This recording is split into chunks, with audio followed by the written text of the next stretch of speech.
ইন্তেকালের আগে বিশ্বনবী প্রচন্ড অসুস্থ হলেন। মা আয়েশারে ডেকে বললেন, আয়েশা, মনে হয় আমি বাঁচবো না। ওই যে খায়বার বিজয়ের দিন, খায়বার দুর্গ বিজয় করার পরে এক ইহুদি মহিলা আমার দাওয়াত দিয়েছিল। ওই দাওয়াত খেতে যাওয়ার পরে গোশতের মধ্যে বিষ মাখানো হয়েছিল রে আয়েশা। ওই বিষ মাখানো খাসির গোশত খেয়ে যে ব্যথা আমার পেটে উঠেছিল, আজ আবার সেই ব্যথা উঠেছে।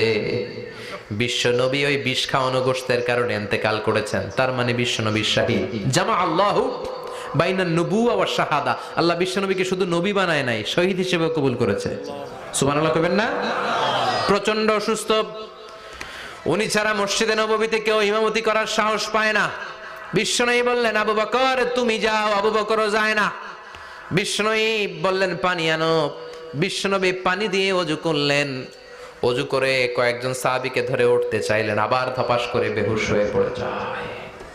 বিশ্বনবী উঠতে পারে না। আবার বললেন, ঠান্ডা পানি আনো। পানির ভেতরে বিশ্বনবী দুই হাত ঢুকিয়ে দিয়ে ঠান্ডা ভিজা হাত দিয়ে চেহারার মধ্যে মাসে করলেন আর বললেন, ইন্নালিল মাউতিলা সাকারাত। হায়রে মৃত্যুর কি যন্ত্রণা, হায়রে মৃত্যুর যে কি কষ্ট। ও মিয়া, বিশ্বনবী যদি মৃত্যুর কষ্টে কাতরায়, আমাদের অবস্থা কি? আমাদের নসিবে কি আছে? আল্লাহ তুমি বাঁচাও, পড়ে না আমিন। বিশ্বনবী কাঁদছেন, সাহাবারা একের পর এক দেখতে আসে। কান্নার রোল পড়ে গেল চারদিকে। বিশ্বনবীর কলিজার টুকরা নয়নের পুটুলি সাইয়্যিদাতুনা ফাতিমা বিশ্বনবীর কান্না সহ্য করতে পারে না। বিশ্বনবীকে ধরে মা ফাতিমা, সাইয়্যিদাতুনা ফাতিমা বিলাপ করা শুরু করে দিলেন, চিৎকার দিয়ে কান্নাকাটি শুরু করে দিলেন আর বললেন, ওয়া কুরবাবা, ওয়া কুরবাবা, হায় হায় আমার বাবার কি কষ্ট, আহা আমার বাবার কি কষ্ট হচ্ছে। বিশ্বনবী বললেন, ফাতেমা তুমি কেঁদো না, আমার কষ্ট আজকের পরে আর থাকবে না। আজকে তোর বাবার সব কষ্ট বন্ধ হয়ে যাবে। কি যেন কানে কানে বললেন, ফাতেমা আরো কেঁদে দিল। আবার কানে কানে কি যেন বললেন, ফাতেমা হেসে দিল। বিশ্বনবীর ইন্তেকালের অনেক পর মা আয়েশার কাছে ফাতেমা বললেন, আমি যখন প্রথমে কেঁদেছিলাম আব্বা বলেছিল আমি আর বাঁচব না রে ফাতেমা। আবার কানে কানে একটা কথা বলার পরে হেসেছিলাম, আব্বা বলেছিল আমার পরে আমার পরিবার বর্গের মধ্য থেকে সর্বপ্রথম তোমার সাথে আমার দেখা হয়ে যাবে রে ফাতেমা। অল্প কয়েক মাসের ব্যবধানে সাইয়্যিদাতুনা ফাতেমা উনিও ইন্তেকাল করলেন। বিশ্বনবী শোয়া থেকে উঠতে পারে না। এক সাহাবীকে দেখলেন মেসওয়াক করছে। বিশ্বনবী মেসওয়াকের দিকে তাকিয়ে রইলেন। বিশ্বনবীর নিথর দেহটা পড়ে আছে। আয়েশারা যে বলবে, আয়েশা মেসওয়াক দাও, বলতে পারে না। মা আয়েশা বুঝতে পেরে মেসওয়াক আনলেন, বিশ্বনবীকে মেসওয়াক করিয়ে দিলেন। এবার বিশ্বনবী বললেন, ও আবু বকর শোনো, আল্লাহ আমাকে অপশন দিয়েছে। কি দিয়েছে? আল্লাহ বলেছে, নবী আজীবন থাকতে চাইলে থাকেন, আর আসতে চাইলে চলে আসেন। আমি থাকতে না চেয়ে আল্লাহর কাছে চলে যাওয়ার ইচ্ছা করলাম। সাইয়েদনা আবু বকর কান্না জুড়ে দিলেন। বিশ্বনবী বললেন, আসসালাত আসসালাত, ও আমার উম্মতেরা নামাজ তরক করো না। ইন্তেকালের আগে বললেন, নামাজ ছেড়ে দিও না।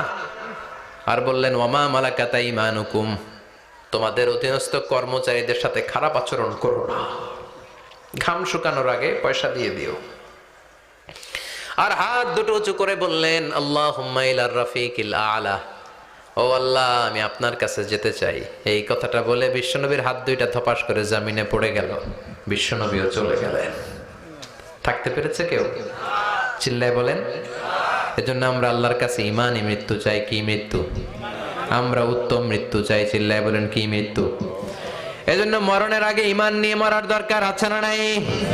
বিশ্বনবী দোয়া করতেন, আল্লাহুম্মা রযুকনা হুসনাল খাওয়াতিম, ও আল্লাহ আমাদের শেষটা যেন ভালো হয়। শেষ কথা বলি, এদিকে তাকান, মনোযোগ আছে?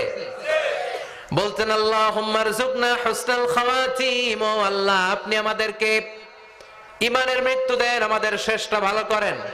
কারণ সব ভালো তার শেষ ভালো। জানেন না এটা আপনারা? সব ভালো তার শেষ ভালো। আজীবন ইসলামের পক্ষে, আজীবন নামাজি মুত্তাকি, মরার আগে কাফের হয়ে মরে, এরকম আছে না নাই?